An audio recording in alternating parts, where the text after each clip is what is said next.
Assalamualaikum warahmatullahi wabarakatuh. Sampurasun. Rampes.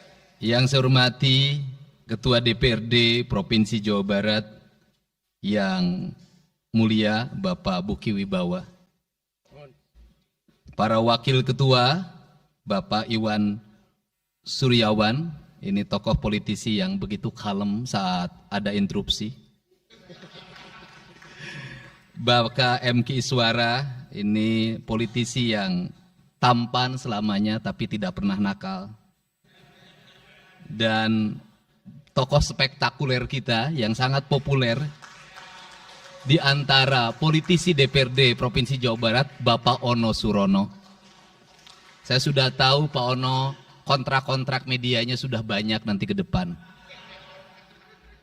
Kemudian juga Bapak ini sebentar lagi akan berangkat haji, Bapak Kiai Haji Acep Jamaluddin. Terima kasih. Seluruh anggota DPRD Provinsi Jawa Barat, para ketua fraksi, para ketua komisi, dan saya mengucapkan terima kasih atas berbagai otokritik yang dilakukan, baik secara langsung maupun lewat media, baik media massa maupun media elektronik. Dan itu menunjukkan bahwa di Provinsi Jawa Barat ada terjadi dinamika politik yang luar biasa. Semua orang memiliki concern pada hal yang menjadi tujuan kita, mewujudkan Jawa Barat istimewa dengan berbagai cara. Tugas DPR adalah bicara, itulah tugas DPR. Jadi kalau tidak bicara, mungkin DPRD dianggap tidak ada. Saya ucapkan terima kasih atas otokritiknya. Sekretaris Daerah Provinsi Jawa Barat, kemudian yang mewakili Pangdam 3 Siliwangi, yang mewakili Kapolda Jabar, yang mewakili Kejaksaan Tinggi Jawa Barat, dan khusus untuk Kejaksaan Tinggi Jawa Barat, saya sampaikan ucapan terima kasih, rasa hormat yang tinggi kepada Kejaksaan Agung Republik Indonesia atas tindakannya melakukan penahanan dan mentersangkakan Direktur Utama PT Sritek dan salah satu mantan pejabat BJB yang sudah resign atas kasus dugaan penyimpangan kredit, yaitu menyampaikan kredit ke Bank Jabar, mudah-mudahan tidak salah, kalau salah dikoreksi, sekitar 600 miliar rupiah tanpa agunan yang memadai. Dan ini langkah taktis. Dan pemerintah Provinsi Jawa Barat melalui RUPS-nya sudah melakukan koreksi dan perubahan secara total sehingga peristiwa ini tidak akan mempengaruhi kinerja BJB. Saya ucapkan terima kasih. Dan semoga peristiwa ini tidak terjadi lagi di masa yang akan datang. Kemudian yang hormati para staf ahli, para asisten, para kepala perangkat daerah Provinsi Jawa Barat. Yang pertama, forum ini adalah forum kebahagiaan. Ada yang berbahagia hari ini, yaitu seluruh warga Jawa Barat, di mana kita bisa menyelesaikan dua agenda, yaitu agenda pengesahan raperda tentang investasi dan agenda tentang pengesahan hasil dari LKPJ. Seluruh rakyat Jawa Barat bergembira karena rencana kita dalam melaksanakan pembangunan akan berjalan dengan cepat. Tetapi barangkali para media sangat kecewa. Karena hari ini tidak kejutan-kejutan lagi sehingga viewernya mungkin agak menurun hari ini. Tetapi kita harus berkorban demi kepentingan rakyat Jawa Barat. Kita kesampingkan viewer, kita kesampingkan komen, kita utamakan kepentingan rakyat Jawa Barat. Sebenarnya konsep pidatonya sudah ada, tetapi saya mencoba menyatukannya. Yang pertama adalah bahwa kita bicara tadi tentang berbagai rekomendasi. Dan rekomendasi itu juga termasuk di dalamnya disahkannya raperda tentang investasi yang sebentar lagi menjadi perda. Apa sih yang menjadi rekomendasi? Rekomendasi pertama adalah angka kemiskinan yang masih tinggi di Jawa Barat. Tetapi saya usul pada Pak Ketua, ke depan kalau LKPJ sebaiknya para bupati wali kota diundang di seluruh Jawa Barat. Karena Jawa Barat itu pertanggungjawabannya bukan di OPD Jawa Barat. Tetapi seluruh kinerja pembangunan itu ada di Pemkab dan Pemkot serta ada di pemerintah desa.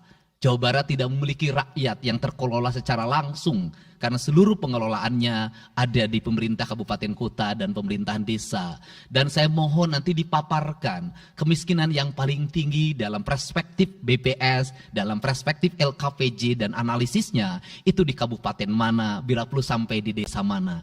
Kemudian angka investasi tertinggi di kabupaten mana, angka investasi terendah di kabupaten mana, infrastruktur yang berproblem di kabupaten di mana, sehingga semuanya terpetakan dengan baik, sehingga nanti kita bisa mengorkestrasi antara pembangunan Provinsi Jawa Barat, pembangunan kabupaten kota, dan pembangunan desa secara bersama-sama dan berkeadilan.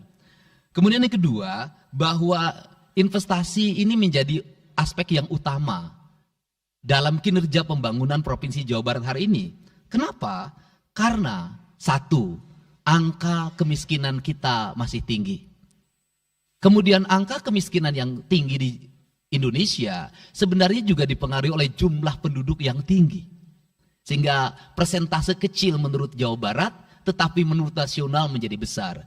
Keberhasilan Indonesia sangat tergantung terhadap kinerja pemerintah Provinsi Jawa Barat, pemerintah kabupaten kota, dan pemerintahan desa. Yang kedua adalah pendidikan. Yang ketiga adalah infrastruktur. Yang keempat, kesehatan. Yang kelima, pengendalian penduduk. Yang keenam adalah pengendalian lingkungan. Kemudian yang ketujuh adalah belanja pemerintah yang masih besar. Belanja tidak langsungnya, yaitu belanja untuk kepentingan pegawai.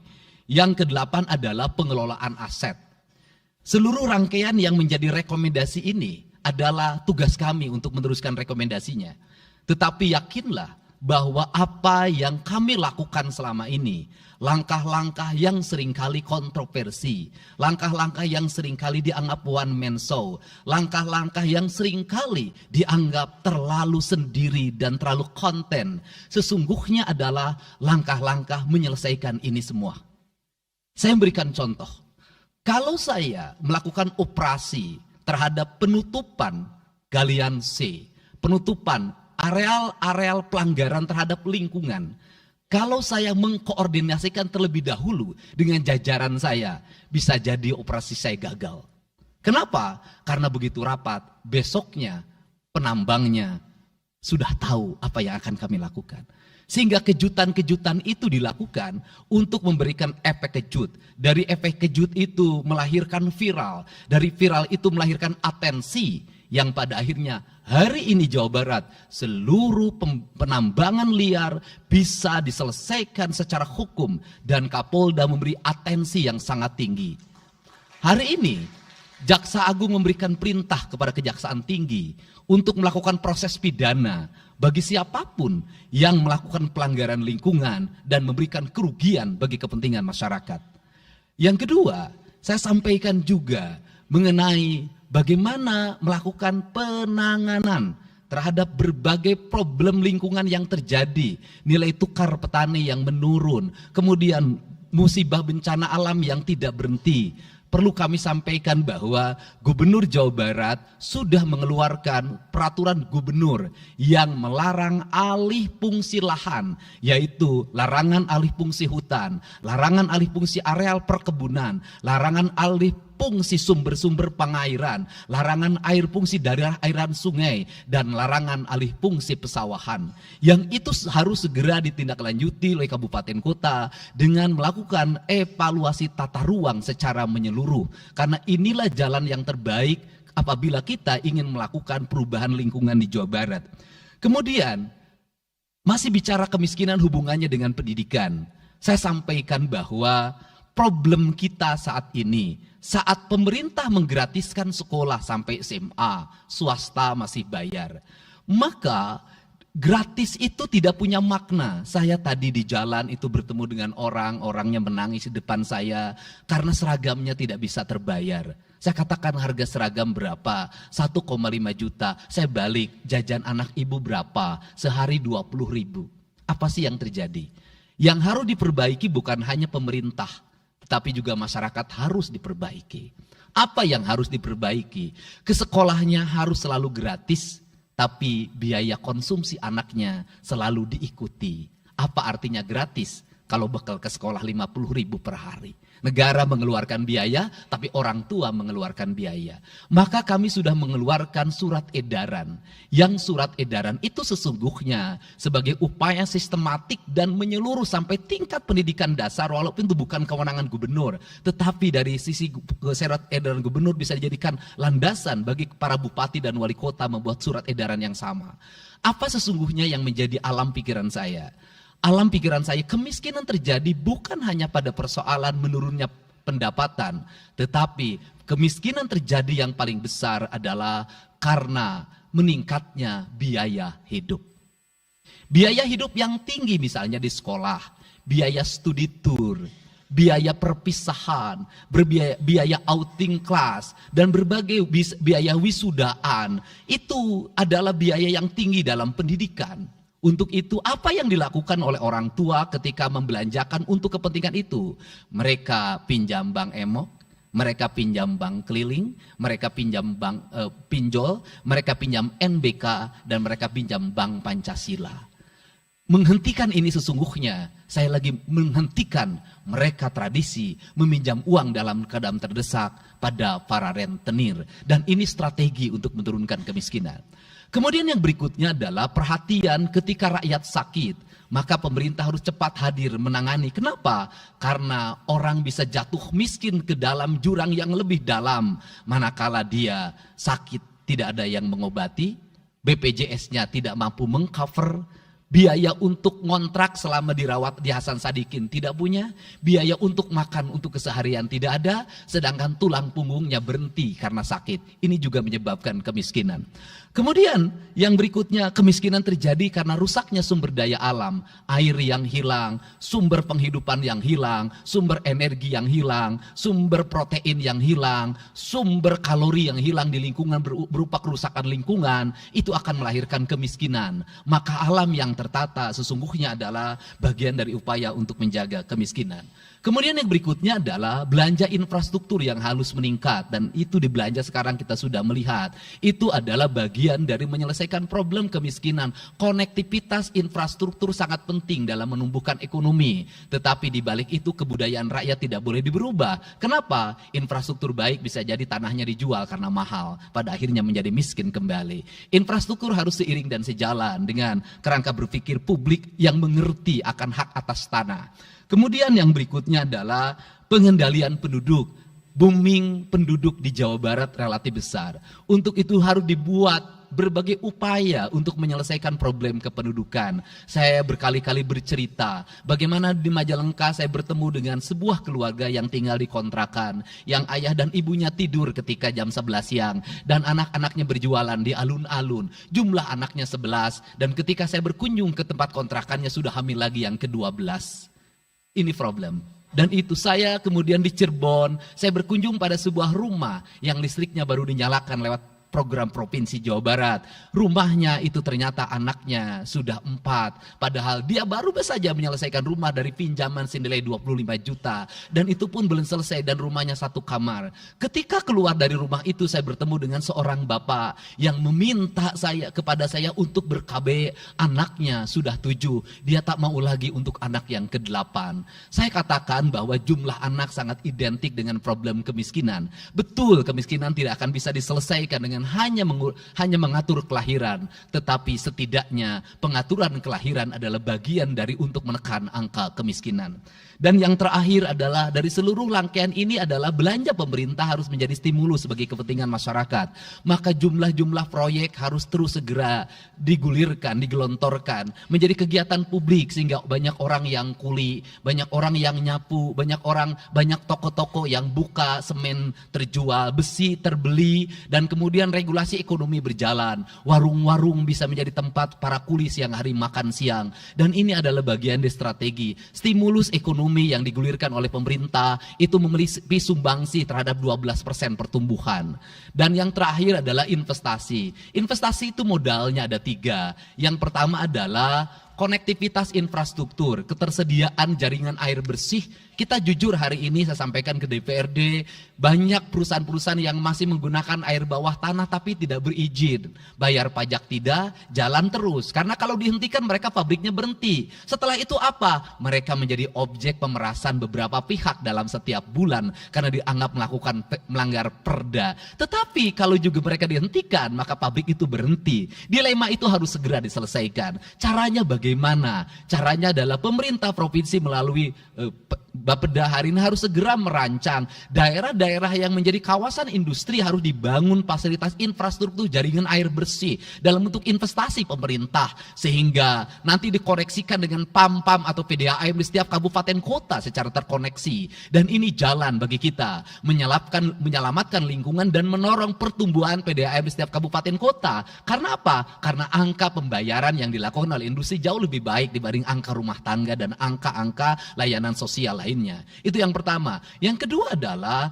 tumbuhnya iklim investasi di mana masyarakat merasa nyaman. Investor merasa nyaman ketika perizinannya cepat. Saya memberitahukan ya bahwa di Indramayu ada pabrik sepatu yang selama 2 tahun tidak mau buka hanya karena perizinan lingkungan hidupnya belum kelar. Saya ngambil langkah pasang badan, lakukan pembangunan karena itu menyerap 8.000 tenaga kerja.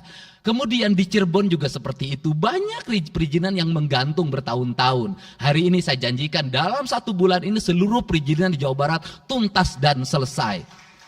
Dan saya meminta kepala BPM TSP menjadi VR pemerintah Provinsi Jawa Barat untuk senantiasa tiap hari melihat data dan dokumen di setiap kabupaten kota. Mana yang terlambat, mana yang mengalami hambatan. Kemudian yang berikutnya adalah kenyamanan dalam berusaha. Kenyamanan dalam berusaha adalah keterangan para investor dan lingkungan masyarakat terhadap berbagai aksi gangguan dari orang yang mengatasnamakan diri preman. Untuk itu hari ini kita cukup bersyukur di Jawa Barat, peristiwa ini sudah hampir tidak ada. Kapolda kalau dengar ada preman, hari ini turun termasuk ke Garut, dengar ada preman, Kapolda turun. Ini semua stakeholder sudah bergerak dengan baik, layanan investasi sudah berjalan dengan baik, tinggal satu lagi hambatan investasi adalah masyarakat menaikkan harga tanahnya luar biasa.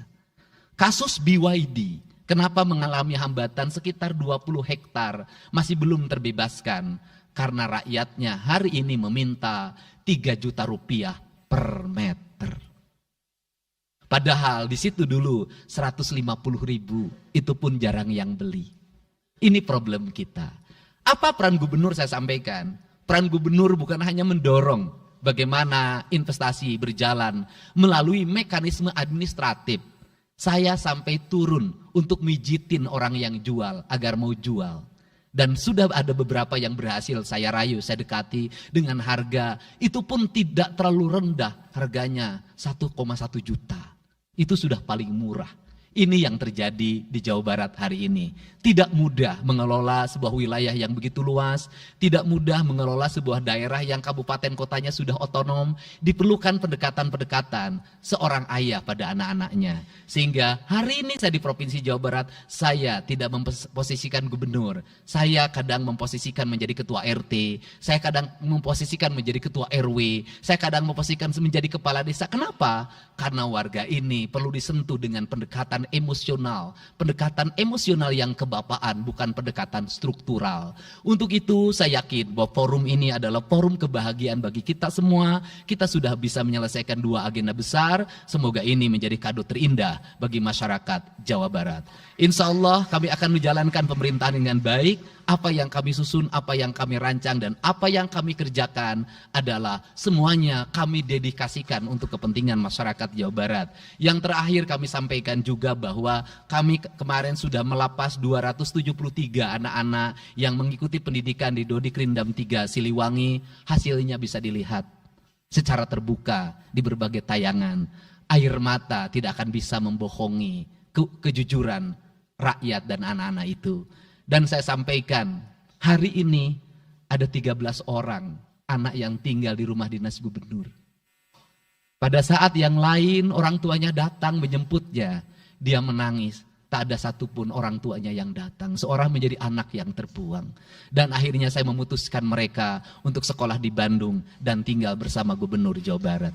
Ini cara kita menyelesaikan. Saya ucapkan terima kasih pada semuanya. Semoga kebahagiaan menyertai kita semua.